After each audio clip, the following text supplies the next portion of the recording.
Welcome to Healthcare Upside Down with your host, Dr. Nick Vanterhaden, and brought to you by ECG Management Consultants. You can learn more about the show on the program's page at healthcarenowradio.com or on our blog at ecgmc.com/HUD.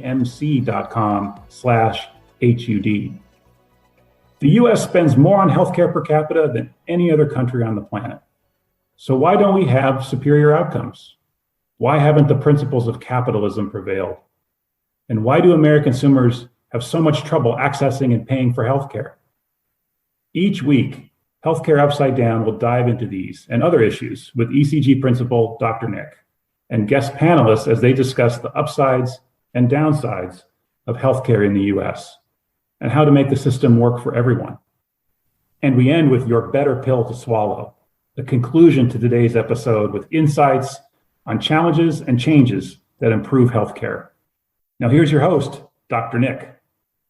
Hello, and welcome to Healthcare Upside Down with me, your host, Dr. Nick. This week's episode, Simplifying the Healthcare Administrative Burden. The complexity of healthcare has continued to increase apace. Not the care, which has as well, but the associated activities, the administrative burden, documentation, and billing requirements. You only need to look at the old paper files before we moved to digital records to get a sense of the trajectory healthcare was on. But the move to a digital environment has hidden the continued explosion of content, since 1 megabyte on a hard drive looks much the same as 20 gigabytes, at least from the perspective of a human looking at the computer interface. Now, in some cases, the information is part of the additional data we are capturing on our patients. Our ability to capture data and incorporate this into the health record is no longer limited to basic vitals, intermittently gathered manually. We now plug into monitoring systems that stream patient data at high rates, populate records, and advance our understanding of the human disease and guide treatment effectiveness. And this data explosion is only set to further explode as we start to include the unexplored large data sets of genomics, proteomics, and the biome, to mention a few. But alongside these new data elements has been the continued demands placed on our clinical staff to document their activities.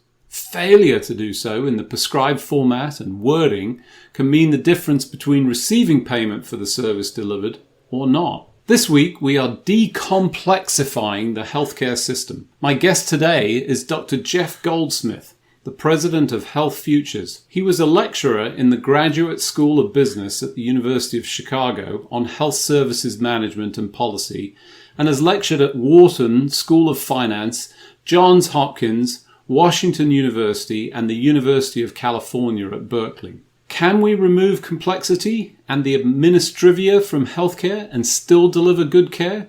Jeff thinks so. Jeff, thanks for joining me today. Nick, it's a pleasure. So let's dive straight in. Digital health. Is it a disaster or is it working for us? What's going on? Well, it's definitely working. I think the idea that it's new is a little hard to swallow because a lot of the technologies that people are using and that have been really amplified by this pandemic are 20 plus years old and that have finally found a use case that was in some cases frankly missing before. It took an interruption in relationships, a comprehensive interruption in relationships face to face to get people to realize they had this incredible tool. It was there all along. And oh my God, why don't we use it and continue those relationships? Right. I mean, telehealth has been around for at least 50 years because that's as long as I can recall following the space program, they've been doing telehealth with their astronauts. And yet we didn't use it. Suddenly the pandemic comes along and it sort of pushes people to it. But has it really delivered value? It seems like, okay, I don't want to say we're out of it. It feels like we'll never be out of it sometimes. But is it really delivering economic value as well as actual value to the patients, the clinicians? And if so, how? Well, remember that there's a very broad spectrum of relationships that are supported digitally.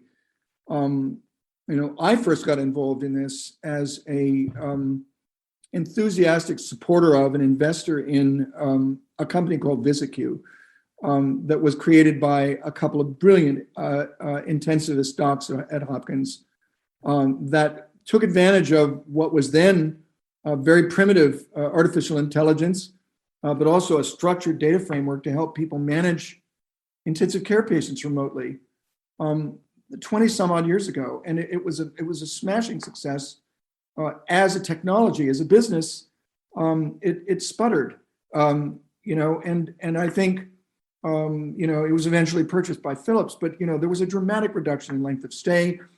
There was a remarkable reduction in mortality. You could proactively plan for a group of ICU patients based on their likely trajectory and focus your resources on the people that needed the most help. This was a remarkable tool set. So, you've got that at one end, and then you've got this whole array of digital consultation services that we've seen spring up with particular force in the behavioral health space, where you don't have to have a physical appointment. You're not lying on a couch. You're lying on your own couch, and you're talking to someone in your space on your terms. So I think digital health isn't an entity. It's a sort of a sprawling sector that really isn't a thing in and of itself. It's a way of amplifying the relationships that were there all along. But let's take that VisiQ, because there was clearly clinical benefit. We saw that in the papers, things that were published. It was challenged. Ultimately, I think it's certainly successful. It's being used extensively. That's tele-ICU. We see the value of that. We see it in tele-stroke. But let's go to the sort of more localized version. And, the pandemic influence has sort of pushed people into this telehealth world. But what's that done to the economics of the underlying equation for the physician? Really difficult to tell. And so much of this is a function of workflow. In other words, how do you blend the time that you spent interacting with people like we are interacting now with the time that you spend in face-to-face contact, where you actually touch the other person, you engage them. So I think blending those two workflows has been really challenging. And whether it's produced a net gain in physician productivity remains to be seen. It's not clear that it has. But it's not just productivity. I think there was some equity that was transferred in the urgent circumstance where they said, you can now bill for it, bill outside of your state, all of those sort of rules. But there's been at least a push to enable some of that activity. So now I'm a clinician. My time got shifted from in-person to virtual. I'm still spending the same amount of time, potentially more intense in some respects, albeit I can't do everything, but I'm not getting paid. How do we fix that? Well, this is one of the areas where I'm a little out of step with the field, in that I think that what we ought to be paying for in the first place is relationships, not visits. So in a relationship-based model, digital helps me a lot, because I can weed out the stuff that doesn't require an in-person visit, let alone requires an emergency room visit or some type of acute intervention. I can use digital means as a tool for triage and for trying to sort out where my time can best be spent. I think this idea that you pay for medical care the way you pay for legal services, in 5-minute or 15-minute increments, it's just a disastrous. It's the wrong path to follow. So the idea that we really are straining our existing payment system by insisting that people be paid per call. The call ought to be a part of the relationship, and we ought to be paying for the relationship. That's at least my view anyway. So there's a part of me that agrees. I mean, I think that this navel gazing on time and materials doesn't help. It doesn't sort of focus people. You get what you incent ultimately. And if you incentivize a sort of time activity, then that's what people produce. And obviously you find those small instances of abuse. But as you describe that reminds me of the historical system of DRGs and the grouping and saying, okay, we're in this and we're going to pay you. But that produced inequities and challenges because you couldn't categorize it appropriately. How do we settle all of that? Yeah, I mean, you've raised a really complex and messy issue, and I guess, I don't have a snappy answer to it. I just think that the digital interaction ought to be part of a bundle, and that bundle is about furthering the clinical, the health objectives of the individual, and using the time of the clinician in a thoughtful and intelligent way to do that. I have never been a believer in the idea that we are slaves to incentives, that if you set up a certain set of incentives, people like rats in a Skinner box, just maximize the number of pushes until the little pellet drops. I don't think that's the way doctors operate. And I think we've really been, we have slandered the profession by elevating incentives to the point where you either fix the incentives or nothing else changes. That flies in the face of what I know about places that are practicing quality medicine, where people aren't looking at the billing sheets. They're not constantly asking, am I getting paid for this? They're trying to solve a problem. They solve the problem, they get professional satisfaction, the patient's problem is solved, and they reward the physician with their own confidence and with referrals. So I think you're highlighting. I think we've been completely entranced by this whole moral hazard problem that Kenneth Arrow raised with us going on 60 years ago. And we've tied ourselves in knots to fiddle with the incentives to the point where the incentive schemes are so complicated, they're a part of the problem, not a part of the solution. Yeah, you can't follow what the incentive will ultimately produce. Right. Oh, IVU, the way that all constructs. Right. I agree with you. I mean, physicians unquestionably go into the profession for the purposes of delivering that care and that one-to-one contact and interaction, delivering value. But they seem to get stymied by all of these drivers that sort of push them, particularly with practices that are now being bought. You've got health systems. Yep. How do we reverse this? It feels like we're just on a train that's never going to turn around. Well, I'm not sure. I mean, I have been tracking this whole value-based payment thing for, I don't know, close to 40 years. A lot of my consulting work revolved around how do we respond to Kaiser in our market? How do we prevent our patients from disappearing into this, like the Borg, just sucks them in and then you never see them again. And I honestly believe that the core of any successful health system is its clinical enterprise. And what animates that clinical enterprise is values. It's a commitment to service and to using the collective intelligence represented in those clinicians to do a spectacular job of meeting their needs. I think we're going to need to de-complexify our health system. We're going to need to give clinicians back a day a week of the time that they are presently wasting typing stuff into the electronic record. We've created a shortage of physicians by all of the documentation requirements that we've heaped on them in the name of value-based care. I think the value-based care movement has been a failure, and not because value isn't important, not because encouraging people to do a better job isn't important, but because we've gotten tangled up in our underwear in trying to measure it all and turn it into some kind of a pseudoscience, which it is not. This really ought to be about leadership, clinical leadership and values, not about maximizing the earning power of the physician at any moment in time. But if you can't measure it, how do you improve on it? Well, by setting examples of what clinical excellence really looks like, and by relying on the feedback of your patients that you have in fact helped them, and do it again. And what have we done right to sustain these relationships? I think we can't do simple in this country to save our lives.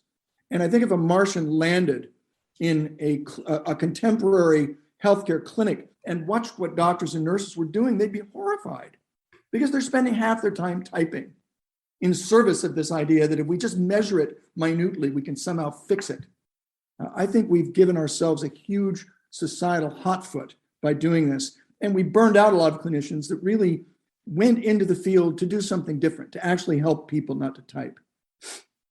So I think the stats around this, and having spent some time around documentation, it's extraordinary. So the newly emerging doctors that enter the residency program, I believe the statistic is somewhere of the order of 70% or more of their time is spent at the computer, entering and tracking and doing all of that informational processing, which, you know, as a value add, that time certainly for me was about learning clinical skills.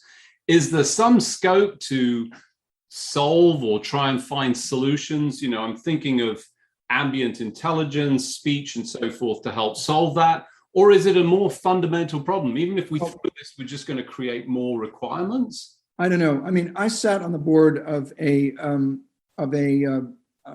large healthcare IT company, the name of which is not relevant to this conversation. And improving the user experience was not the number one agenda item. It was matching up with the competitors' features and functions, and making the product even more complicated than it was before. So I think the incentives to the vendors are wrong. I think, you know, a revolution in the user experience needs to happen. Some of it is going to be produced by more effective artificial intelligence. I mean, I think, you know, people are, you have this concept of alert fatigue, you know, where there's a limited amount of bandwidth you can push back from an electronic record system before people just tune it out. I think the record itself is going to need to be more intelligent, but the record is really going to need to be about the clinical experience rather than billing and trying to maximize bonuses from all your value-based contracts. And I think that's really been where people have gone wrong. One of the reporters that works in this field that I admire greatly is Anna Wild-Matthews of the Wall Street Journal. And my very first interview with her went on for like an hour and a half or something like that. And I got her talking. And one of the things she said to me was that she saw parallels between what had happened to clinicians in the wake of high tech and the introduction of these electronic records, and what happened to the independent trucker when GPS was introduced. Is that all of a sudden you could track where that trucker was down to the meter. By using GPS, they completely lost their freedom and became pawns of the trucking companies that employed them. Per hour comp fell, worker satisfaction fell. And I was like, well, wait a minute, truckers, doctors, I mean, where's the balance here? But I think a lot of the people that promulgated high tech were really about trying to control what happened in that exam room and operating suite from the outside. And a lot of these measures were really designed to hedge against the physician's presumed incentive to abuse the patient and abuse the society economically. And I think it's just been a tragic misallocation of our energy. So given that, we both see this challenge within the healthcare system. But at the same time, you're talking about positive experiences and, you know, the system is delivering care. Is it just not widely distributed? Is it just in narrow bands? I think people are really struggling. I know I had cancer in 2015. And one of my most vivid memories of that process was I was in the hospital for 8 days post a surgery, of walking by the nurses' station, which I would do every couple of hours. They weren't talking to one another. They were rushing out of the patient room to get back to the nurses' station, not to interact with one another, but to type into the computer to try and catch up on the stream of documentation. And it just hit me like a brick, is that I really needed more of their time. And I, as a patient, I was suffering. I was having problems with the pain post-op, and I wasn't getting helped because they were too busy typing. And I don't think they wanted to do that. You can almost see the conflict inside their heads. It's like, I really want to continue talking with you and figure out what's wrong, where I can help you, but I'm 45 minutes behind and I'm not going to finish by the time my shift is up unless I get back to the nurse's station and get back to my computer. And it was one of the most disturbing things about the experience. But that all ties back to documentation, the requirement from a billing. So part of me says, do we just separate out the two? Do we say there's clinical documentation and it's disconnected from the billing documentation, and we just have maybe a capitated rate. This was the hope for bundling, is that you would bundle, and then you wouldn't gather all the information about each minute piece of the bundle, because it's like with DRGs, there's only so much money there, and if you can't figure out a way to deliver the care inside that bundle, you lose money, and therefore you need to re-engineer the process. That's the way it ought to have worked. But what's happened instead is you get a bundle, and then you're measuring everything else. So there's no net reduction in documentation. I think this is particularly important for primary care, because I've argued for many years that primary care really ought to be relationship based. If I have a primary care physician, they ought to get a check every month from my insurance company, and the insurance company ought to stop gathering all that other information. Because the real question is, does the relationship continue? And is there some macro level of evidence across the physician's entire panel that they're doing a good job? To do both is to defeat the purpose of bundling or of relationship-based payment or capitation in the first place. Capitation was once upon a time a transfer of risk and responsibility. You got out of the way as a payer, and you let the clinical team that you handed the premium dollar to decide what was appropriate and what wasn't. And if they weren't doing a good job, enrollment went down, and with it, their income. So let's talk about family practice, general practice as an area. So one of the things that really struck me is how lowly it's seen within the hierarchy of medical students and the medical educational system. And it's not because it's not a skill and not desirable, but it's because it's paid so poorly. Right. Well, I mean, if you're coming out of school with $350,000 in debt, and you're looking forward to making $90,000 a year, you're going to be paying off the debt for the rest of your life. So that obviously weighs on people. You know, the idea that you could discharge that debt in a couple of years if you selected the right, interventional discipline, or putting in coils and stents or whatever, that clearly needs to be fixed. And indeed, that's what the, Lord help them, the administration is trying to do right now by amending the fee schedule. They're cutting into the high incomes of those procedure-oriented specialists to redistribute some of the money within a capped system. And it was like, they were committing infanticide by doing it. I mean, there's all the vested interests of all of the folks that have, and the people that are already there that don't want to give all that up. Right. Well, of course, one of the tests of whether any system of government is working properly is whether it can separate the strong from the weak claims on scarce dollars. And this is where our political system is not helping us at all. We can't say no to anyone. Actually, that's not true. You can say no to people in about a half an hour window between 2:30 and 3 o'clock in the morning when the Congress is pushing out a reconciliation bill. That's how the cardiologist got it in the neck in 2005, when they cut back their comp for nuclear medicine and a lot of other things. You can do a heck of a lot in a half an hour once a year, and that's about it.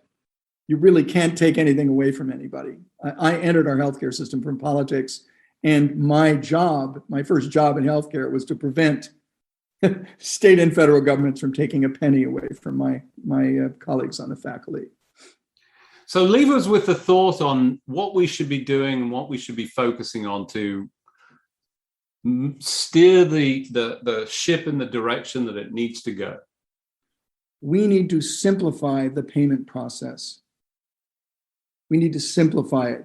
We need to reduce the documentation requirements and demands on clinicians, physicians, nurses, and all the rest of them, and subject what it is that we are asking them to document to some kind of fairly rigorous Occam's razor sort of process where, you're really trying to decide how important is this, and is it something that is worth diverting this person from direct patient care to do?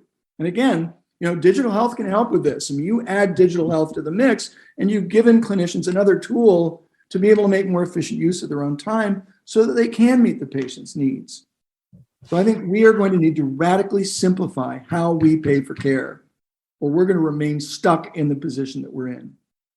So I don't think you're going to find a single physician that's going to disagree with that. If you can reduce that documentation burden and allow them and all of the clinicians in the service to start to focus on the patient, not on the technology, which has been a pervasive problem for so many years, right. I think we can all agree and get behind that. Jeff, thank you for joining me today. Well, thank you. And I remain optimistic that we can actually do this, Nick.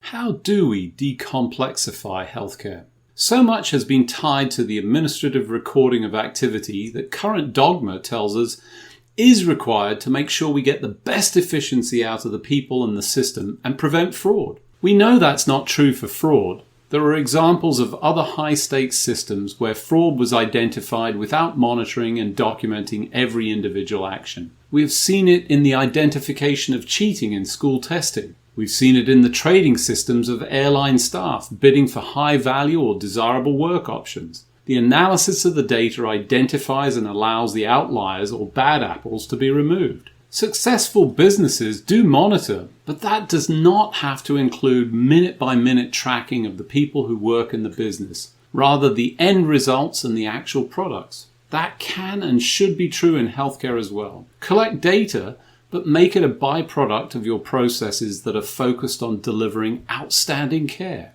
We don't need or want Moneyball medicine, where the data is entered by the very staff we are wanting to deliver the best possible care. Your better pill to swallow is to simplify, or as Jeff puts it, de-complexify the system. Apply Occam's razor to every one of your non-direct patient-related processes and remove the ones that don't add value.